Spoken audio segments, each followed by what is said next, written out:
Buenas noches, gracias por estar con nosotros. Este es el programa Hora 25.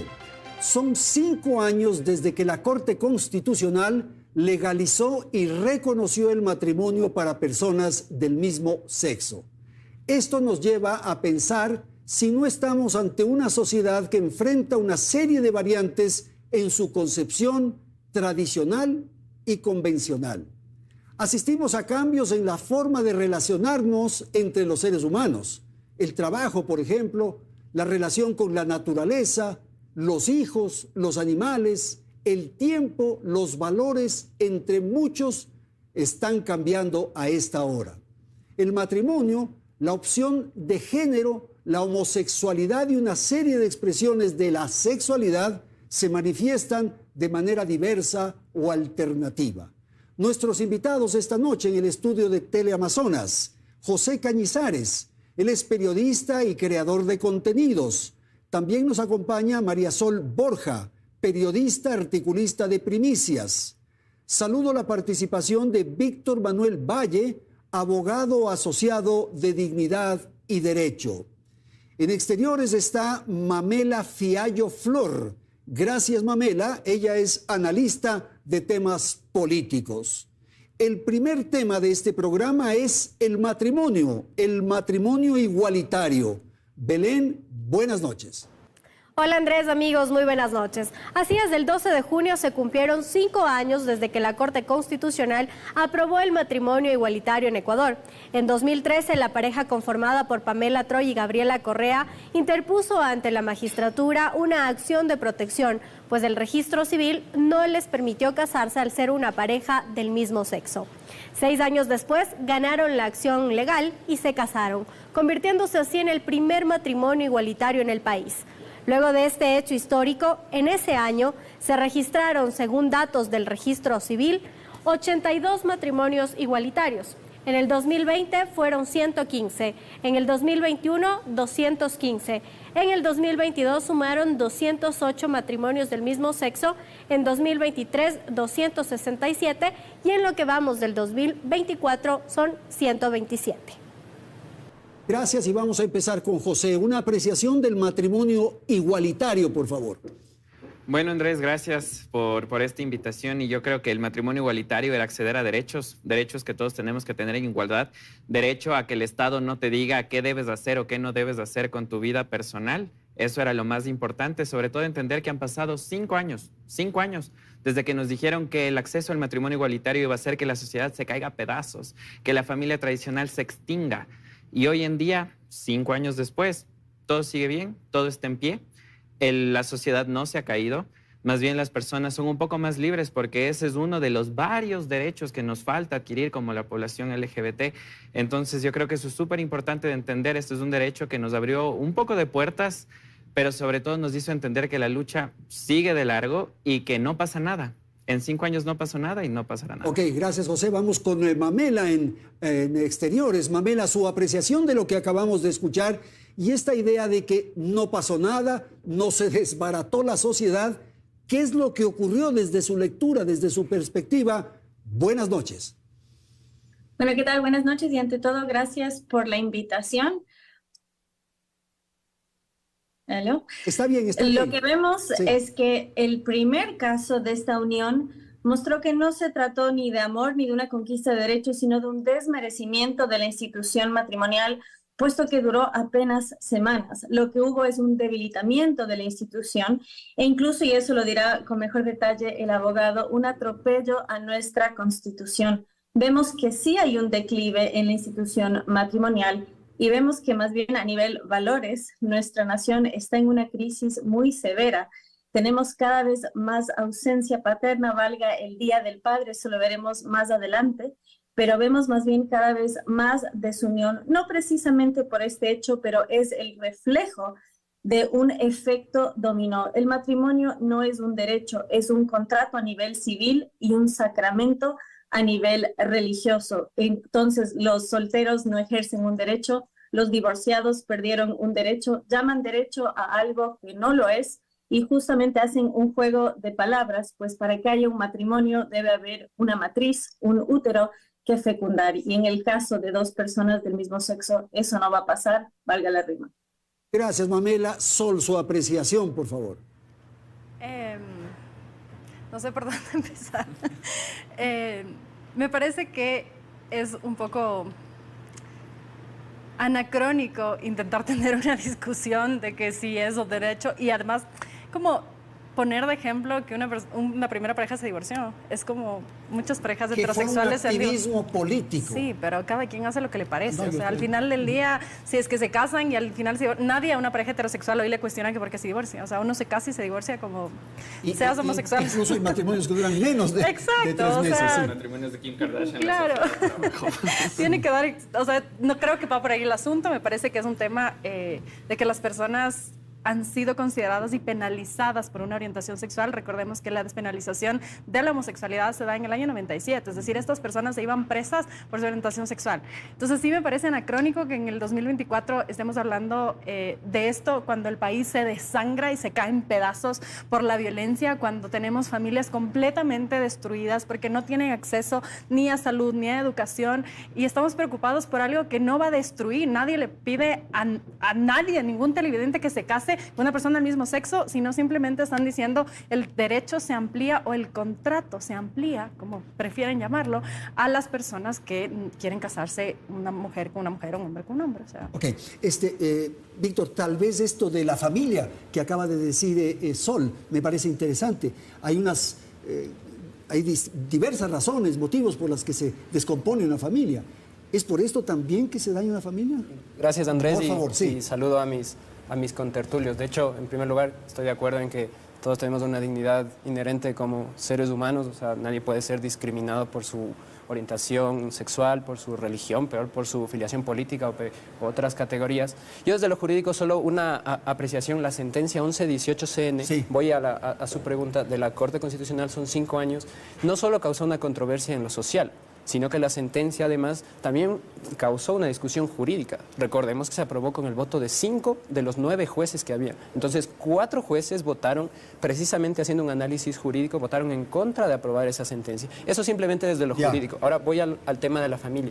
Yo sí coincido con María Sol en el que la crisis social que estamos viviendo ahora, no solo en tema de seguridad, en tema de educación, en temas de salud mental que son tan importantes, puede tener su origen precisamente en esta subjetividad que estamos teniendo sobre la familia. Es decir, el matrimonio no tuvo su origen en una cuestión religiosa, el origen jurídico del matrimonio tiene en el derecho romano, precisamente por eso matriz que ha dicho Mamela, y lo que buscaba es eso, la filiación del padre y de la madre con sus hijos, esa obligación que tienen el uno con los hijos y los hijos con los padres. ¿Por qué? Porque el interés de la familia en sí, Andrés y contertulios, es cuidar a los niños, formar a las personas. Ese es el único interés. Entonces el Estado no puede ser neutral y decir, bueno, que cada uno haga lo que pueda hacer. Como digo, somos libres de eso, pero el Estado tiene que propender al cuidado de los más vulnerables. ¿Están desprotegidos los niños, los hijos? Yo creo que no, en lo absoluto. Y si es que hablamos de que lo jurídico empezó así, entonces que las mujeres infértiles no se casen, porque no pueden desarrollar una familia y no pueden criar un hijo.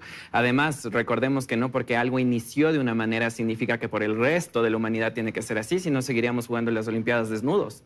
Las cosas evolucionan, las tradiciones se terminan y evolucionan. Además, Mamela ha mencionado un sacramento en un Estado laico.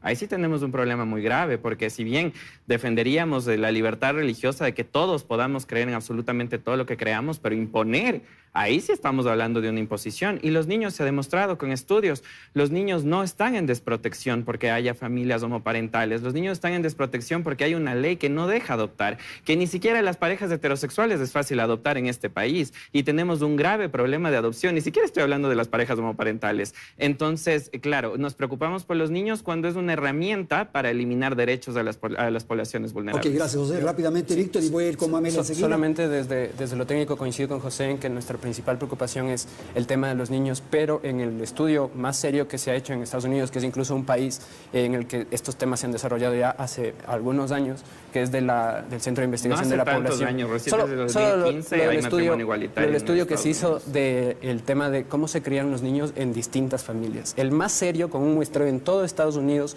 jóvenes de 18 a 38 años que hablaron de sus experiencias en las familias. Y no solo que se dijo familias homosexuales versus heterosexuales, sino con madrastras, familias monoparentales, etcétera. Las conclusiones fueron claras. El mejor ambiente para el desarrollo pleno de un niño era su familia biológica intacta. Entonces el Estado no puede ser neutral con este tipo de información. Vamos a ir con Mamela, por favor. Mamela, en Argentina, su apreciación de lo que han comentado sus colegas de panel y particularmente las referencias de Sol y de José. Adelante.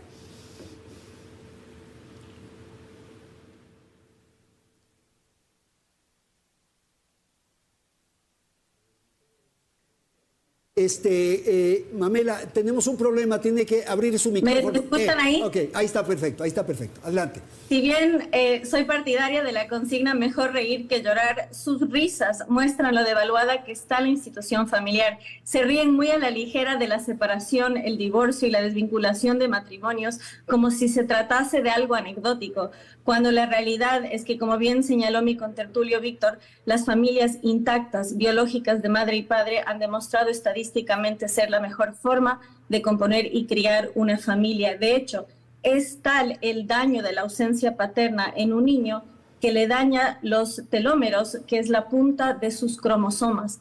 Las niñas que no tienen un padre menstruan antes, es decir, su infancia se acorta. Los niños varones que no tienen padre viven menos. Es decir, la ausencia paterna es tan atroz para la vida de una criatura que vive menos en el caso de un varón y es menos tiempo niña en el caso de una mujer. Reitero el concepto. Y dato muy importante, aquí hablan de tolerancia, pero ve con qué vehemencia mi contertulio habló del hecho de tratar al matrimonio como un sacramento. Cuando yo dije explícitamente que en el ámbito civil es un contrato y en la óptica de fe es un sacramento, es decir, para quienes vivimos y creemos así. Jamás lo impuse, más bien muy por el contrario, vemos que le ofende la fe que comparten la mayoría de los ecuatorianos. Y hago hincapié en lo que dijo Víctor, justamente que solo fueron 5 de 9 jueces quienes fueron en contra de nuestra Constitución y en contra de la voluntad de la mayoría de los ecuatorianos que viven desde esa óptica. Entonces esto no fue ni democrático ni republicano, porque fue en contra de nuestra Constitución. Una minoría de jueces se impuso y fue en contra del sentir del pueblo. Y tanto que hablan de la violencia, no hay mayor garantía para la violencia en una sociedad que la ausencia paterna. Y qué mejor que hablarlo el Día del Padre. La ausencia paterna es la mayor garantía de embarazo adolescente, de obesidad adolescente, de deserción escolar. Entonces, tanto se exalta el rol de la madre jefe de hogar y poco se habla de la ausencia paterna. Entonces, en una unión de 2 mujeres no hay papá. En una unión de 2 papás no hay una figura consolidada como tal. Entonces, les agradezco que reflexionen de lo poco risible que es una familia dividida y fragmentada. Ok, muchísimas gracias. Le debo la palabra a Sol. Voy ahora mismo con Belén, que nos va a aportar con elementos en torno a lo que ocurre en América Latina y en Europa sobre este tema. Así es, Andrés. En América Latina el matrimonio igualitario es legal apenas en 8 países y en algunos estados mexicanos. Cuba es el que más recientemente actualizó su normativa sobre este tema. Los otros países que lo hicieron ya con anterioridad son Argentina, Brasil, Chile, Uruguay, también se encuentra en esta lista Colombia, Costa Rica y por supuesto ya Ecuador.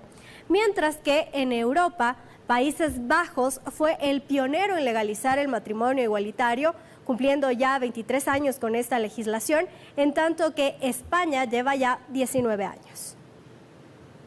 Sol, quisiera su apreciación de lo que se dijo en el segmento anterior y esto que está ocurriendo en distintos lugares del mundo. Ahora hemos tratado América Latina y Europa, pero ¿qué se lee, qué se interpreta frente a esto? Parece que la violencia preocupa cuando queremos deslegitimar los derechos adquiridos de otras personas, porque estamos hablando en el Día del Padre de hogares en el Ecuador donde 39% de las mujeres son jefas de hogar. Y ahí normalmente cuando son parejas heterosexuales, el padre difícilmente se le cuestiona cuando abandona el hogar. ¿Cuántas mujeres penan en los juzgados porque se les paguen las pensiones alimenticias? Cómo la justicia es revictimizante con estas mujeres cuando van a denunciar violencia sexual, violencia vicaria, que ni siquiera en este país está tipificada. Estamos hablando de cuando se utilizan los niños para violentar a las mujeres, algo que ocurre y que en España ya se está teniendo un debate importante porque ha habido casos conocidos no solo en España, sino que se han hecho mediáticos a nivel mundial. Y ahí me parece que no hay una preocupación cuando la de su estructura no depende, porque al final si son niños queridos y amados, da igual quién los cría. Recordemos que tuvimos una ola de migración a final de los años 90 y muchos niños crecieron con la abuelita y con la tía, dos mujeres. No creo que esos niños estén traumatizados de por vida porque les crió la abuelita y la tía. Es decir, los hogares necesitan estructura, necesitan límites, necesitan cuidados, necesitan amor, necesitan disciplina, y eso es independiente de que sea una madre, un padre, 4, 5 días. O sea, creo que eso es secundario y me parece que nuevamente es un debate anacrónico en el siglo XXI. Víctor, claro, esta referencia de que los niños pueden desarrollarse y pueden ser útiles en el futuro en atención a que se les dé cariño. Sí. Y es independiente a que sea papá, papá o mamá, mamá. Ahora, yo coincido, o sea, podemos tener una discusión y dar aportes subjetivos de cada uno. Lo que yo me limito es a dar los datos de los estudios más concretos en la materia. Pero no quisiera quedarme solo ahí. Yo coincido con María Sol en el sentido de que un padre, y por eso me parece que hemos reducido el matrimonio haciéndolo tan superficial, con comentarios tan superficiales sobre el matrimonio, sobre el divorcio. Estuvimos nosotros en un caso en que quisieron aprobar el divorcio unilateral, es decir, que solo una de las personas pueda querer divorciarse. Lo hacemos tan superficial que ahora la obligación del padre parece que es una pensión de alimentos. O sea, el padre es padre si paga la pensión de alimentos. Y yo totalmente de acuerdo con María Sol. O sea, el padre no es padre simplemente por pagar la pensión de alimentos, sino que tiene que estar ahí. Totalmente a favor de fortalecer un vínculo estable que pueda garantizar que los niños estén bien. Es que al final esa es la única discusión que debemos tener como sociedad en este tema, que los niños puedan estar en el mejor lugar posible. Entonces en eso coincido totalmente. Perfecto. José, ¿qué tipos de matrimonios deberían estar o legalizarse o estabilizarse en el país desde tu perspectiva? Bueno, el matrimonio tenemos ahora en teoría acceso a todas las personas de diferentes orientaciones. El matrimonio igualitario se hizo precisamente para legalizar el matrimonio entre dos hombres, el matrimonio entre dos mujeres. Ahora podemos tener una discusión sobre el género y cosas así. Bueno, pero hay matrimonio de hecho.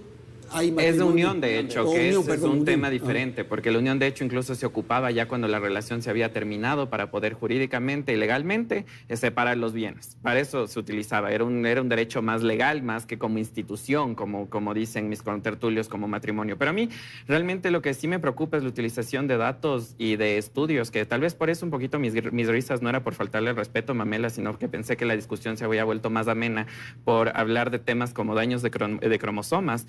Realmente me interesaría saber esas fuentes, pero lo que sí hay datos es que, por ejemplo, en el 2023, de los 56.546 matrimonios registrados, tan solo 342 eran matrimonio igualitario, eran matrimonio de personas del mismo sexo. Entonces, ¿cómo podemos hablar, incluso estadísticamente, de que ha habido un impacto hacia la sociedad? Los padres han estado ausentes desde el inicio de la humanidad. No veo los gays qué tengamos que hacer y qué tengamos que ver en eso. Tenemos muchísimos de nosotros, somos de hecho hijos de hogares que no han tenido papá o mamá, que han tenido solo mamá o solo papá. La familia tradicional es un núcleo que hace rato ya no existe en muchos hogares. Entonces, ¿qué tiene que ver eso con la protección de los niños? Hay niños que están siendo violados todos los días en la educación pública, en la educación privada, por ejemplo. Eso es hablar de protección de los niños. No que hay hogares que les quieren brindar amor, respeto y cariño. Y por si acaso también, nadie habla aquí de tolerancia, porque estos no son los 90s. Aquí hablamos de respeto, que no son sinónimos de una diferencia muy importante. Los seres humanos no se toleran, se respetan. Ok, gracias, José. El matrimonio es una institución ya caduca, la familia ya no existe. ¿Cómo explicar eso? Lo que pasa es que hay diversidad. O sea, la idea de pensar que el papá, la mamá y los hijos, eso ya no es así. Muchas parejas incluso ni se casan. Los últimos datos del cuestionado censo te hablan sobre que muchas familias ya no se casan. Simplemente se unen, se juntan y bueno, pues se juntarán algunos, durará el tiempo que dura, otros se separarán. ¿Por qué? Porque antes las mujeres estaban sometidas a una institución que las violentaba contaba. Era una institución violenta con las mujeres, porque no podían separarse. Primero no tenías derecho al divorcio, si te divorciabas luego se quedaban con tus hijos, no tenías derecho al patrimonio dividido en dos, como ahora se han garantizado estos derechos, y las mujeres tienden más a salir de los matrimonios porque tienes en principio más garantías de lo que tenías a principios de siglo. Entonces no es que los valores y la sociedad está perdida, no, es que hoy las mujeres vamos a estar dispuestas a aguantar menos. Ahora, si a ti te pegan en la casa, pues probablemente puedes salir, y hay una institución que en teoría, por lo menos hay un marco legal que te va a proteger, no siempre pasa en la práctica, pero en la teoría eso ya está establecido, ya tenemos una constitución, ya tenemos un marco legal que te va en principio a garantizar que puedas salir, hay unas casas de acogida, hay una ola de pensamiento de otras mujeres que te van a respaldar y que te van a decir, yo te recibo en mi casa, yo te ayudo con un trabajo. Eso no pasaba hace 30, 40, 50 años. Y yo ahí coincido con José con lo que decía sobre la evolución. No podemos seguir pensando como si viviéramos en las cavernas cuando el mundo evoluciona y las relaciones entre las personas evolucionan. Aquí no se está hablando de que te voy a tolerar porque eres de una forma o de otra. Estamos hablando de que respetas a las personas por el simple hecho de ser personas y que no tienes por qué poner juicios de valor a cómo viven los demás. Cada quien vive como quiera, siempre y cuando estés en un marco legal, y los niños nuevamente van a estar protegidos si los padres les protegen independientemente de quiénes sean los padres. Okay. Vamos con Mamela, vamos a terminar este segmento con la participación de ella en atención a lo que acabamos de escuchar, la necesidad de que haya respeto. Son seres humanos, por favor. Tenemos un problema también con el micrófono, por favor. El micrófono, ahí está. ¿Qué tal? Ya sí. que habla de las cavernas, recomiendo mucho la obra Marriage and Civilization del autor William Tucker, que precisamente explica cómo el matrimonio nos hizo humanos, cómo nos civilizó. No hay nada menos civilizado justamente que la poligamia, que vivir salvajemente. Justamente el matrimonio fue una institución que le dio a la mujer un lugar de privilegio. Y ya que es activista feminista, qué mejor que destacar que la primera ley feminista, la primera jurisprudencia que se crea es la doctrina de los años tiernos, que privilegia a la madre en una situación de ruptura. La única contravención en el Ecuador que es delito de detención inmediata es el no pago de alimentos. ¿De qué igualdad estamos hablando? Cuando el padre debe pagar para ver a sus hijos y a la madre le basta con haberlos parido. No vemos paridad en cuestión de custodia, vemos un desincentivo legal para el padre de familia y un premio para la madre. Entonces están justamente hablando, nos están dando la razón de cómo la institución matrimonial y familiar se ha visto debilitado, cómo la gente ya ni siquiera se casa, porque vemos, y no me refería a ti, Carlos, al contrario, los demás contertulios se estaban riendo al hablar de la ligereza con la que la gente los separa. Vemos que el matrimonio es una situación risible, y aquí María Sol dijo más de una vez, creo que, es decir, asume, no tiene estadísticas ni fuentes que respaldan que la institución familiar es irrelevante quien la componga.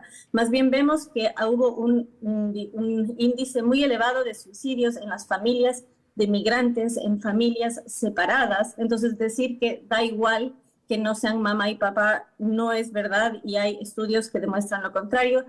Entre ellos tenemos Princeton University y Brookings Institute, Brookings con R, y de hecho hay un estudio muy importante que se llama Family Structure Matters. O sea, en Estados Unidos se han hecho estudios muy a fondo, en el Ecuador todavía no hemos hecho en profundidad, pero vemos que cada vez hay más violencia en la sociedad y vemos justamente que la falta de presencia paterna es lo que más afecta. ¿Por qué? Porque la violencia en varones, ¿cuál es su referente? Si no hay un papá en casa, que el papá es la primera normativa de disciplina en el hogar. Entonces, si no estamos viendo la correlación en estas dos cosas, entonces hay un elefante en la habitación que se niegan a ver. Y nuevamente reitero, el hecho de tomar tan a la ligera algo que nos afecta en lo más profundo de nuestro ser. Ok, gracias, Mamela. Vamos a ir nuevamente con Belén. Nos va a informar sobre el reglamento a las reformas a la ley de identidad y datos civiles.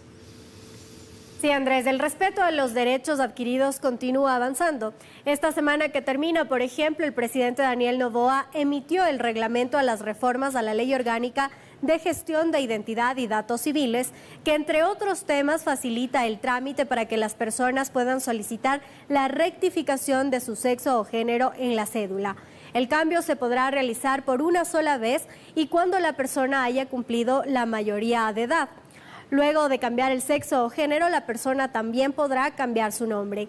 Antes de esta reforma, la Ley de Gestión de Identidad y Datos Civiles de 2016 solo permitía el cambio de género para las personas trans, pero en varios casos denunciados, el Registro Civil, organismo que gestiona los datos de identidad, exigía certificados que avalen una cirugía de reasignación genital, tratamientos hormonales, psicológicos o médicos que hoy ya no son necesarios.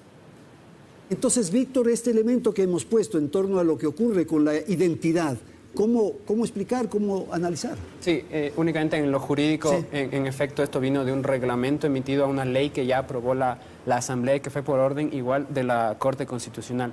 En el tema del género, como digo y rescato, cada uno es libre para decidir, para escoger y formarse su identidad. Eso totalmente respetable, la dignidad nos es inherente. A mí lo único en lo que yo profundizaría es las consecuencias sociales que puede tener, ¿no? Y creo que esto nos puede unir un poco en la discrepancia que tenemos, en el sentido de que muchas veces quizá caemos en la superficialidad de mi tema, mi identidad, yo, y cada uno está con su tema, pero nadie piensa en la sociedad. ¿Qué efectos puede tener eso que estamos legislando? ¿No es cierto? Como digo, o sea, buscando a la vez el matrimonio y a la vez buscamos el divorcio. Es decir, falta esa coherencia ordenada. Y en el tema del género, y con esto me voy, una cosa es el género, que ya había el cambio de género, ahora es el cambio de sexo. Entonces puede tener efectos sociales muy graves. Es decir, por ejemplo, en tema de deportes, a la audiencia no le será indiferente como pasa en el tema de deportes, por ejemplo, cuando se cambia el sexo. Más delicado aún en tema de pabellones de cárceles, si un pabellón es de mujeres, ¿qué va a pasar si un hombre se cambia el sexo hacia el sexo de mujer? Okay, entonces, eso nos tiene que llevar a pensar. José, su opinión sobre este tema de identidad y sexo. Lo mismo decía la NASA cuando proponían mandar astronautas mujeres al espacio. ¿Y ahora qué vamos a hacer? ¿Qué vamos a hacer si las mujeres menstruan? ¿Qué vamos a hacer con el tema de las toallas sanitarias? Pues ¿saben qué pasó? ¿Saben qué se hizo? Se acopló. Eso es lo que se hizo y eso es lo que ha hecho la sociedad todo el tiempo. Yo entiendo y comprendo de dónde vienen estas discrepancias, de dónde viene esta incomodidad. El cambio es incómodo. Vivimos en una situación incómoda porque lo que estamos viviendo ahora no lo conocíamos hace 5 años tan solo. No estamos hablando de un cambio de hace 30 años. Estamos hablando de una sociedad que está evolucionando a pasos agigantados y es incómodo y causa miedo. El desconocimiento causa miedo y lo comprendo. Pero hay una realidad y hay una realidad que ha pasado todo el tiempo que la humanidad ha estado presente. Los homosexuales, las personas transexuales siempre han existido. Tan solo que el día de hoy las vemos, las conocemos y estamos ocupando espacios que resultan ser incómodos para la sociedad. Ahora vemos homosexuales hablando de política, vemos homosexuales jugando fútbol y eso es incómodo para una sociedad que no los veía antes, pero ahora que los vemos no hay marcha atrás. Y yo creo que la única solución es seguir normando y regulando, precisamente para lo que dice Víctor, para entender cuáles son los cambios sociales y cómo acoplarnos a ellos, porque detener no existe. Ok, rápidamente Sol y luego vamos con Mamela, por favor. Yo coincido plenamente con José y creo que las preocupaciones que Víctor mencionaba hace un momento son legítimas. O sea, la sociedad puede tener preocupaciones cuando hay cambios, las sociedades tienen preocupaciones, las sociedades tienen miedos y en ese sentido me parece que el debate es necesario siempre y cuando no se piense en considerar regresión de derechos, porque eso no se puede y por más que a uno no le guste, las cosas van a seguir el curso que tienen que seguir y creo que nadie le obliga a nadie ni a casarse, ni a cambiarse de sexo, ni a abortar, es decir, son decisiones individuales y me parece que cuando vivimos en libertad es lo que corresponde. Ok, Mamela, por favor, rápidamente, estoy sobre el tiempo, adelante. Sí, solo para agregar lo que preguntó José, pueden ver en el portal ABC, el Instituto de Investigación Social de la Universidad de Michigan demostró que los niños carentes de padre tienen los cromosomas tan viejos como una persona de 40 años. Dicho eso, el sexo no se puede cambiar y ya existía la posibilidad en el Ecuador para que las personas que estaban inconformes con su sexo biológico puedan identificar su género. Pero el sexo no se cambia. El sexo está establecido en nuestros cromosomas desde la concepción. Cuando desentierren a un Raúl que se cree Carmen, va a seguir siendo hombre. Nuestro sexo está plasmado en nuestros huesos, en nuestro pelo, en todo nuestro ADN. Entonces, lo que están haciendo no es libertad, porque la libertad es decir que 2 más 2 es igual a 4 y están mintiendo. Género es cómo se identifican, pero cambiarse el sexo no se puede. Se pueden amputar el pene, pero van a seguir teniendo cromosomas XY. Y lo que están haciendo en países donde eso se está normalizando es desplazar a las mujeres, porque hombres participan en deportes femeninos y nosotras que nos esforzamos tanto, yo que soy deportista de élite, reprocho. Están causando contusiones cerebrales a las mujeres que participan en artes marciales mixtas, porque la fuerza no es la misma. no solo están usurpando nuestros espacios, sino que nos están mintiendo de frente. Si se quieren identificar así, es género. El sexo no se cambia, nos están obligando a mentir. Y la Asamblea Nacional, en lugar de justamente ayudar a resolver la violencia, está normalizando mentiras como verdad. Ok, muchísimas gracias a nuestros panelistas. Vamos a hacer una pausa. Tenemos que atender información publicitaria y ya retornamos.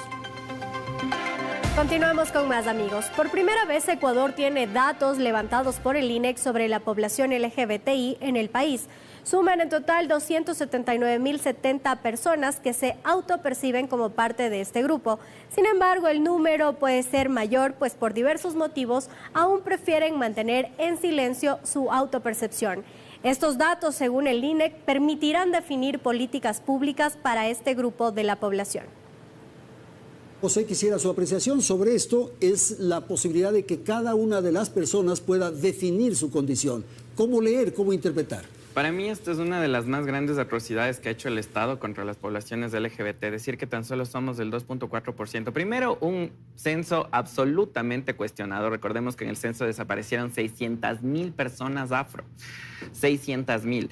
Además, ¿cómo se hizo la pregunta? Se hizo la pregunta en el hogar. Recordemos en qué país estamos. Situémonos un poquito. Salir del closet para una persona homosexual es altamente complicado, incluso ahora en el 2024. Y te preguntaban frente a tus papás tu orientación sexual. ¿Creen ustedes que las personas podían contestar de alguna manera a este censo que además que no cubrió, está comprobado, no cubrió a la totalidad de la población? En esas preguntas, preguntarte en el núcleo familiar, Andrés, una situación que para muchas personas significa un riesgo de vida. ¿Pero qué cree usted, José, que hay más? Por supuesto que hay muchísimos más. Este es un número reducido de las personas que tenemos el privilegio de poder decir en público que somos homosexuales, personas que sean transexuales, tienen el privilegio en el 2024 en el Ecuador de poder decirlo en público. Esto no representa en lo absoluto y es bastante alarmante saber que con estos datos van a ser política pública. Y no me refiero únicamente a los LGBT, no creo que tengamos ningún beneficio más que la sociedad. Me refiero a todos los grupos que hemos sido vulnerados. Les conté el caso de las personas afro. Con estos datos se van a hacer política pública. Okay. Sol, por favor, su apreciación de lo que ha significado este censo y lo que acaba de decir José. Es evidente que hay un subregistro, ha habido problemas en el censo, no solamente en eso, en la población afro, probablemente también en las mujeres jefas de hogar. Es decir, no es un censo que puede ser fiable y en realidad nuevamente la sociedad tiene que ir avanzando, adaptándose a cómo avanza. Es decir, los dinosaurios no evolucionan, se extinguen. O sea, si seguimos con una retórica que es una retórica de un país inexistente, de una sociedad inexistente, podemos seguir repitiendo eso, pero no es lo que existe, nos guste o no nos guste. Y luego que pueda haber discusiones, normas, que estos miedos se hagan públicos, que puedas escuchar a personas que conocen mejor que tú, me parece que por ahí debe ir, porque luego sacar estudios que van a reforzar lo que tú quieres que se refuerce y que van a seguir diciendo mientras no te casas la sociedad se va a ir al diablo, pues entonces esa va a ser tu narrativa, pero no va a ser que el resto de la sociedad vaya en esa misma línea. La sociedad va a avanzar hasta donde tiene que avanzar. Mamela, entonces, por favor, su apreciación de esto que acabamos de escuchar y este elemento que me parece fundamental. Esto no va a permitir definir políticas públicas en favor de estos grupos. Por favor. Es que ¿cómo podemos hablar de igualdad si tenemos políticas públicas apuntadas hacia un sector de la sociedad? O somos iguales o no somos iguales. Lo que haga una persona en su intimidad no tiene por qué traducirse en políticas públicas. En el gobierno de Jair Bolsonaro en Brasil, cuando se permitió la legítima defensa, las personas más beneficiadas fueron las personas trans, precisamente porque bajó el crimen a nivel generalizado. Y muy por el contrario, cuando en el anterior gobierno se quiso permitir el uso de armas, hubo una manifestación de personas trans frente a Carondelet. Y yo misma les dije, me acerqué y les dije, su población fue la más beneficiada con políticas de este tipo. Pero ¿qué pasa? Como están tan adictos al Estado que quieren que todo gire en torno al Estado, en lugar de querer ser más autónomos, buscan cada vez más dependencia. Entonces esto en lugar de garantizar mejor bienestar, lo que genera es más antagonismo. Y la peor payasada que se ve en este gobierno es el Ministerio de la Mujer y Derechos Humanos. Es decir, están las mujeres y los subhumanos, siendo el hombre heterosexual el más bajo en el escalón, porque es el Ministerio de la Mujer y LGBT. Tenemos una subsecretaría de diversidad que nos dice qué es ser gay, en lugar de apuntar a la enorme violencia que se vive en el país, y de hecho se quiso hacer que sea un ministerio respecto al tema de la violencia y etcétera. y dijeron con perspectiva de género, cuando los hombres entre 16 y 25 años son las principales víctimas de violencia. Entonces, lo que estamos haciendo con este tipo de políticas no es más igualdad, es más discriminación, es más diferenciación e ignorar quiénes son las principales víctimas de la violencia en el país y generar más dependencia al Estado, menos autonomía, y eso a su vez ejerce más presión sobre las fuerzas del orden y quita más autonomía a las personas. Entonces, o tenemos igualdad o tenemos diferenciación, y estas políticas hacen un nicho que vuelve ciudadanos de primera, segunda y hasta tercera y cuarta categoría. Ok, gracias Mamela. Vamos a terminar este segmento, esta parte, perdón, con Víctor, por favor. Sí, únicamente en materia del censo, de hecho me parece que José maneja bien el tema, parece que fue un censo irregular, no poseo más información. Lo que aprovecho para decir es que precisamente a lo que le podemos dar a la audiencia es una escucha activa entre nosotros, ¿no? O sea, no caer un poco en la superficialidad de decir los argumentos de un lado y los argumentos del otro. Yo solo quiero coincidir con María Sol en el tema de la igualdad a la que tenemos todos derecho y acceso, cada uno puede ejercer en su dignidad completa. Lo que a veces se cuestiona es que esa autopercepción se imponga a que el resto la acepte, ¿no? Pero el tema del anacronismo es lo que, y he intentado hacer una escucha activa a mis contertulios. María Sol, por ejemplo, lo que dijo al inicio, es que estamos en una crisis total de la sociedad. Es decir, que hay secuestros, hay mucha violencia, hay problemas de salud mental, la audiencia sabe cómo estamos como sociedad, pero al mismo tiempo se habla de que ya hemos evolucionado. Entonces, o estamos bien o mal. Eso es lo que a mí no me termina de cuadrar. Para mí, la ética, que es una ciencia que determina lo que está bien y lo que está mal, no conoce de tiempos. Es decir, el no robar puede estar bien desde hace 1000 años y estará en 1000 años. Es decir, no tiene que ver, me parece que se cae en una falacia el hecho de que ya estamos en 2024, las cosas tienen que cambiar. Bueno, hay cosas que quizá no deben cambiar y es lo que les invito a que consideremos. Ok, vamos a ir nuevamente con Belén. Queremos plantear un asunto que lo dijimos en la presentación. Esto es que estamos asistiendo a una serie de variantes en la sociedad actual, en la sociedad moderna. ¿Qué ocurre con la edad de las parejas que se casan, por favor? Efectivamente, Andrés, las prioridades de hombres y mujeres han cambiado y así lo demuestran algunos datos que hemos podido recabar. Por ejemplo, el matrimonio cada vez se retrasa más. Hace 24 años, es decir, en el 2000, los hombres se casaban en promedio a los 28 años y las mujeres a los 24 años, mientras que actualmente los hombres se casan en promedio a los 35 años y las mujeres a los 32 años. Entonces voy a dar la palabra a Sol, porque me parece interesante poner este tema por lo que usted decía, Sol, hace unos instantes, en el sentido de que los jóvenes, las nuevas generaciones tienen otro mundo, tienen otra forma de entender lo que estamos viviendo. Creo que antes de eso es importante aclararle a Víctor que no, la sociedad no es en blanco y negro. Es decir, no es que todo está mal o todo está bien. Mientras vivimos en un contexto de violencia como que el país vive, el año anterior cerramos con femicidios cada 17 horas de una mujer asesinada por su condición de género. Mamela decía hace un momento que los hombres que más mueren que son los hombres heterosexuales en un rango de edad.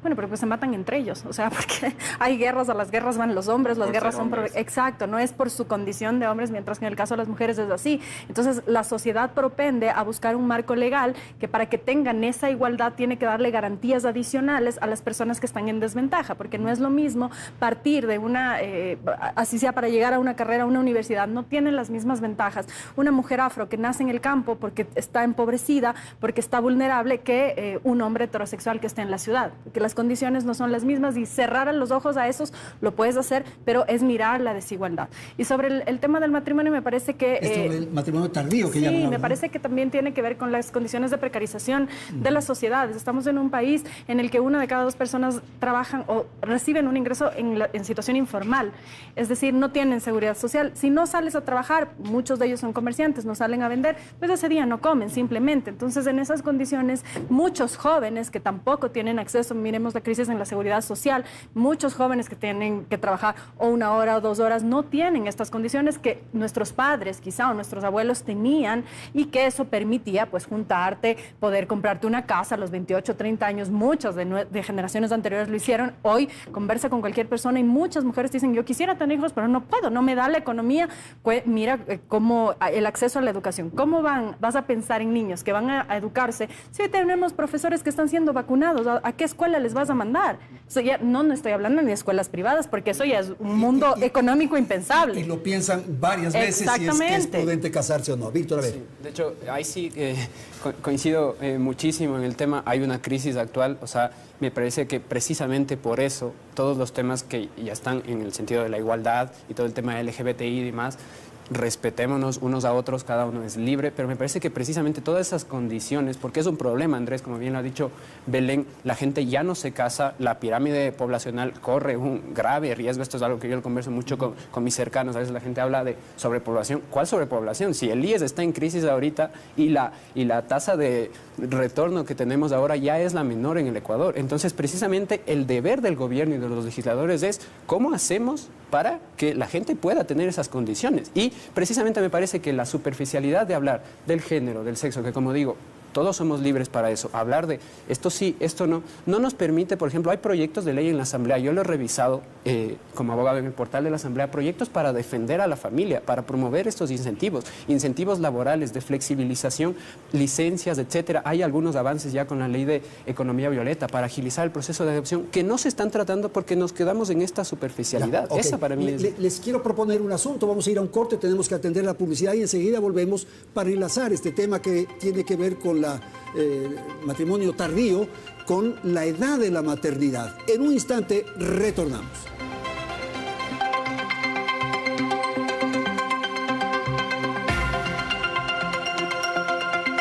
Hora 20. A lo que hemos conversado se suma la maternidad. En España, por ejemplo, un 10% de mujeres adultas ha decidido no ser madre, mientras que en el Ecuador, el último censo del INEC demostró que desde este año la población empezará a ser más vieja y se reproducirá a una velocidad menor.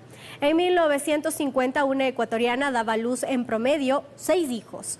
En 1987 ese número descendió a 4 y actualmente la tasa es de 1. Y la edad para convertirse en madre pasó de 24 años a 28 años en promedio. Mamela, quisiera conocer su apreciación de estos elementos que hemos puesto en esta parte final del programa. Uno, la edad en la que las parejas se casan y la otra, la edad de la maternidad. Por favor. Sí, ciertamente es un problema que se está pasando por alto y nos quieren hacer creer que es algo de primer mundo, postergar. Lo que no ven es la crisis de natalidad que hay en el primer mundo y más bien los incentivos que hay ahora para que la gente, por favor, tenga hijos. De hecho, en Hungría, que es un país súper pro familia, a partir del 4.º hijo ya no se paga impuestos, hay premios cuando los jóvenes se casan y por cada hijo que tienen. Y si me permiten, y tocar un tema un poquito sensible, pusieron como gran ejemplo que los Países Bajos fueron los primeros en legalizar la unión de personas del mismo sexo. También fueron el primer partido o el primer país con un partido pedófilo.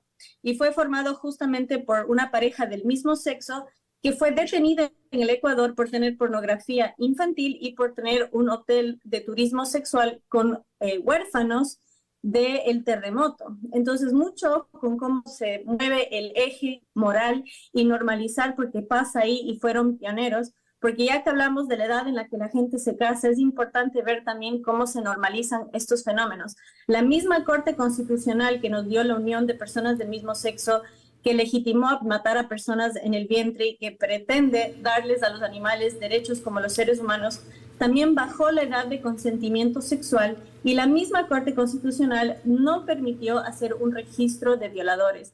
Entonces, ver que nuestra Corte Constitucional hace activismo judicial, va en contra de nuestra Constitución y va normalizando fenómenos que nos hacen mucho daño como sociedad. Tanto se habla de violencia y la falta de moral en nuestro país y no están viendo cómo justamente el debilitamiento de la familia se traduce en esto.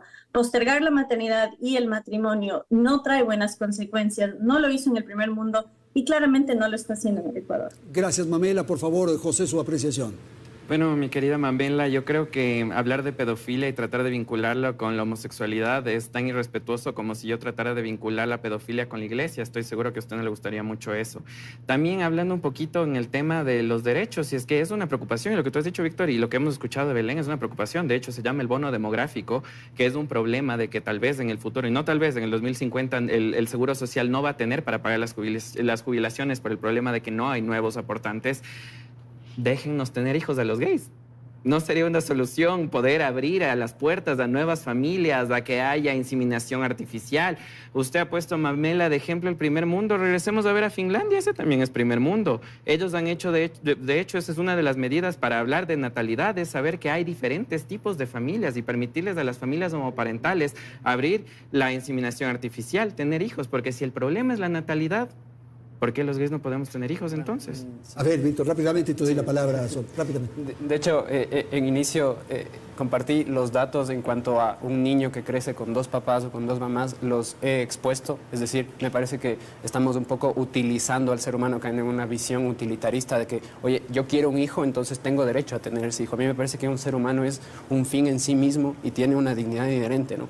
Hablábamos, por ejemplo, de la regresividad de derechos. ¿Dónde está el derecho de un niño a tener un papá y una mamá? Ese derecho lo podemos regresar, es lo único que me cuestiono. Y ahora, ¿qué pasa con las familias que son de padres divorciados? Entonces, ¿les quitamos y les ponemos en una familia por de papás supuesto, casados? pero el gobierno lo que tiene es que propender al bien común. Siempre va a haber excepciones a las reglas y por supuesto, y en eso estamos muy de acuerdo. Yo con lo que quiero quedarme es un poco que me parece que todo este tema de los hijos, respondiendo a este segmento ya del matrimonio tardío, me parece justo que es una causa de lo que estamos promoviendo como el avance del siglo XXI, ¿no? Un siglo en el que estamos muy en nosotros mismos, nos ensimismamos, consumo, yo, mis viajes, la gente no se casa porque quiere viajar, etcétera, somos libres de hacerlo, pero a mí en la facultad lo primero que me enseñaron y mis padres es que cuando uno es feliz, lo comparte con los demás. Entonces uno no puede ser feliz solo y es lo que le invito a cuestionarse a la audiencia, es decir, pensemos en los demás y muchas veces la crisis de la familia, la crisis del compromiso, de responsabilidad que tenemos,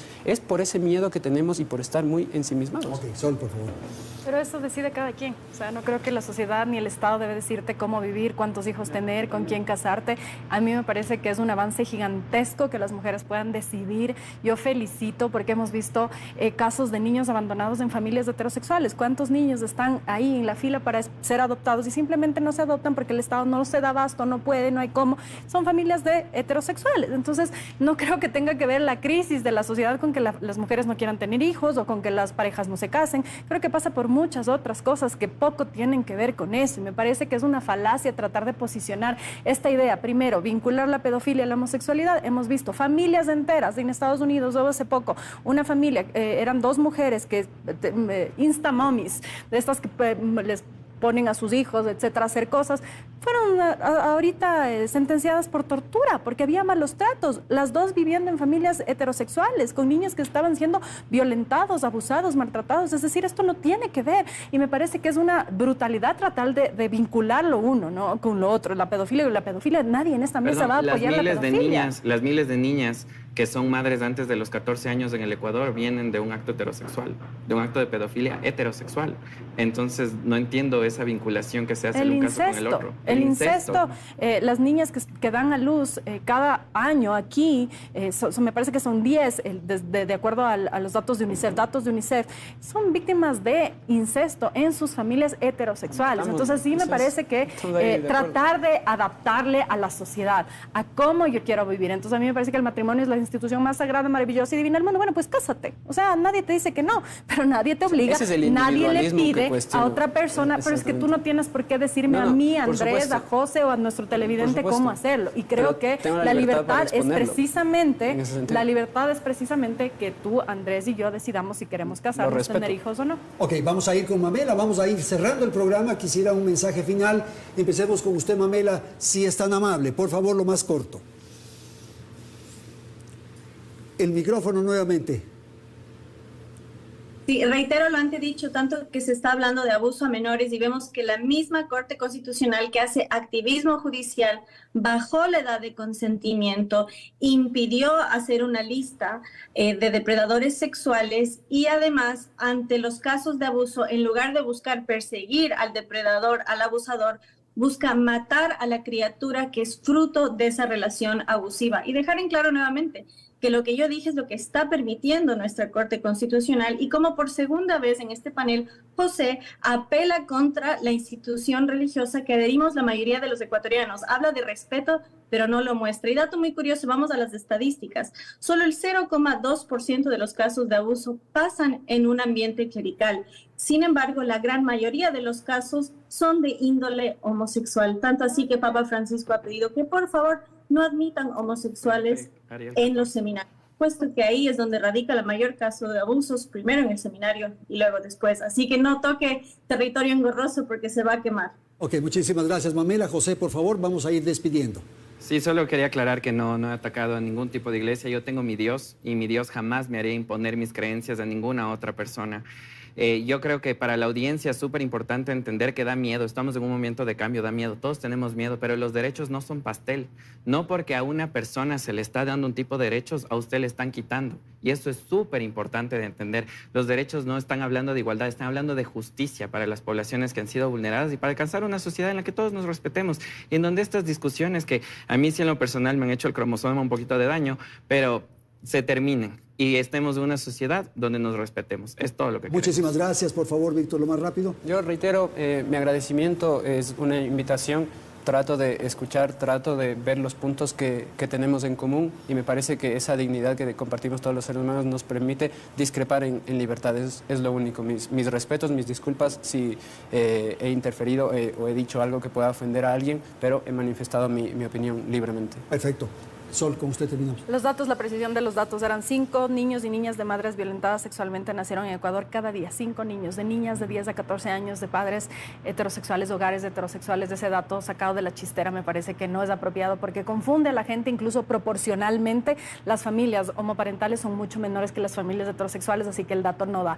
Concuerdo en el sentido de que en una sociedad en libertad, de lo que dice Víctor, cada quien puede elegir y no tenemos por qué imponer a los otros la forma de vida que a nosotros nos gusta. Si el matrimonio nuevamente les parece una institución magnífica, maravillosa y que funciona, cásense y respeten a quien no se quiere casar, o a las mujeres que no quieren tener hijos, que les parece que su prioridad es viajar, tener perros, gatos, estar solteras. Eso creo que es una decisión individual y las sociedades deben propender a eso, al respeto y a dejar que cada quien viva sin que el Estado esté interfiriendo todo el tiempo. Muchísimas gracias a nuestros panelistas de esta noche aquí en el estudio de Teleamazonas y también en exteriores. Tema complejo sin duda, pero que hay que ponerlo en discusión y eso es lo que hemos hecho en el transcurso de este programa de Hora 25. Gracias a la audiencia, felicidades. Hasta la próxima semana.